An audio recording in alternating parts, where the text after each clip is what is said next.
Hello everyone, আসসালামু আলাইকুম। অনেক দিন পর আরেকটা নতুন ব্লগ আপলোড করার জন্য বসলাম। তো এই ভিডিওটা আপলোড করতে করতে যেটা বারবার মাথায় কাজ করতেছিল, এই জায়গাটাতে ট্যুরে গিয়ে যতটা ভালো লাগা ছিল, ট্রাস্ট মি, তার চাইতেও অনেক গুণ বেশি ভালো লাগা নিয়ে আমি এটা এডিট করতে বসেছি।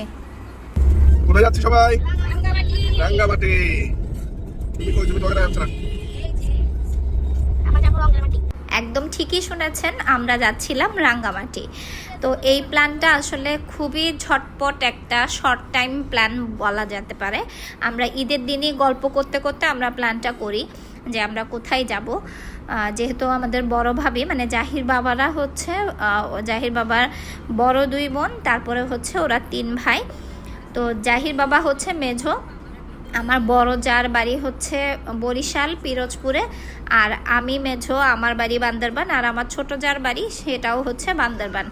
তো বড় ভাবি যেহেতু কিছুদিন পরেই বড় ভাবির প্ল্যান ছিল যে উনি বাবার বাড়ি যাবে, ওনার আম্মা একটু অসুস্থ ছিলেন, দেখতে যাবেন।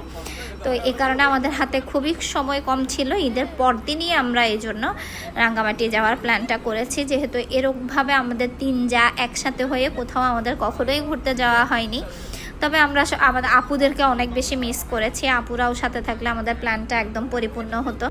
বড় হয়ে যাওয়ার পর আসলে যার যার ফ্যামিলি নিয়ে সবাই এত বেশি ব্যস্ততার মধ্যে থাকে, ভাই বোনরা চাইলেও হয়তো একসাথে সব কিছু প্ল্যান সাকসেসফুল করাটা সম্ভব হয় না, যে কারণে আপুদের সাথে আমাদের প্ল্যানটা আসলে ম্যাচ করা পসিবল হয়নি। ইনশাল্লাহ নেক্সট টাইম আবার কখনো আমরা কোথাও গেলে আমরা ফুল ফ্যামিলি একসাথে কোথাও যাব ইনশাল্লাহ। সেদিনও আমরা এটাই প্ল্যান করছিলাম, বারবার আপুদের কথা বলছিলাম। বড় ভাইয়াও বলছিল যে বড় আপা থাকলে, ছোট আপা থাকলে আরও বেশি মজা হতো, আমরাও বলছিলাম।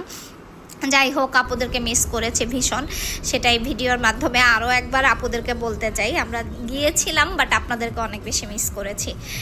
তো যেটা বলছিলাম, ভাইয়া গাড়ি ড্রাইভ করছিল একটু আগেই, একটু ছোট ভিডিওতে আপনাদের দেখিয়েছি। তো ভাইয়া যেহেতু অনেক বেশি ব্যস্ত থাকে, ভাইয়া ফ্রি থাকার কারণে ঈদের ছুটি ছিল, হুটহাট প্ল্যান করেই আমাদের এই প্ল্যানটা সাকসেসফুল করতে আমরা চলে গেলাম রাঙ্গামাটির পথে। এই যে আমরা পৌঁছে গেলাম ঘাগরা। এই জায়গার নামগুলো আমার খুব ইন্টারেস্টিং লাগে। এই জায়গাটার নাম ছিল ঘাগরা লিচু বাগান, রাঙ্গামাটিরই একটা প্লেস, রাঙ্গামাটির আগে। তারপর রাঙ্গামাটির এত সুন্দর রাস্তাগুলো একদম মনোমুগ্ধকর। এখানে একটা চেকপোস্ট ছিল, যাওয়ার সময় আপনাদের বেশ কয়টা চেকপোস্ট পড়বে, যেহেতু পাহাড়ি এলাকা কিছু নিয়ম তো অবশ্যই থাকে, এটা মেনটেন করেই আপনাকে ঘুরতে যেতে হবে। তারপর আমরা চারিদিকের ভিডিও ক্লিপস নিচ্ছি, অনেক বেশি ভালো লাগতেছে। যেতে যেতে আমরা একদম ফেরিঘাটের কাছাকাছি পৌঁছে গেছি। ফেরিঘাটের এখানটাই জাহির বাবাকে বলতেছিলাম যে এখানে তাল বিক্রি করতেছে, আমাদের সবাইকে তাল খাওয়াও। তারপর জাহির বাবা নেমে আমাদের জন্য তাল কিনে নিয়ে আসলো। তারপর ভাইয়া বাচ্চাদের জন্য চিপস নিয়ে আসছে। তো বাচ্চারা চিপস খাচ্ছিল, আমরা সবাই তাল খাচ্ছিলাম। গরম কিন্তু অনেক বেশি ছিল, বাট হয় না যে ফ্যামিলি ট্যুরটা এত বেশি এক্সাইটমেন্ট কাজ করে যে আমরা গল্প করতে করতে কোন দিকে যে আমাদের সময় চলে গেছে, গরমটা অতটা ফিল হয়নি, বাট আসলে গরমটা ছিল।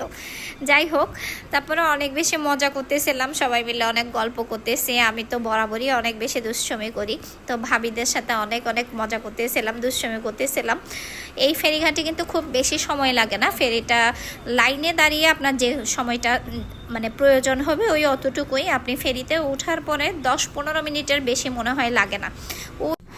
এই ফেরিঘাটে বিভিন্ন ধরনের জ্বালানি কাঠ, প্রয়োজনীয় শাক সবজি পাহাড়ি এলাকা থেকে মানুষ রাঙ্গামাটিতে আনা নেওয়া করে। তো আমরা এখন ফেরিঘাট পেরিয়ে শহরে ঢুকলাম। তো যেতে যেতেই আমরা প্ল্যান করছিলাম, ভাইয়া বলছিল যে আমরা আগে হচ্ছে আমরা যাব কাপ্তাইয়ের দিকে, কাপ্তাইটা দেখার পরে তারপর আমরা শহরে না, তারপর আমরা লাঞ্চ করব, লাঞ্চের পরে হচ্ছে আমরা রাঙ্গামাটি শহরে ঢুকবো।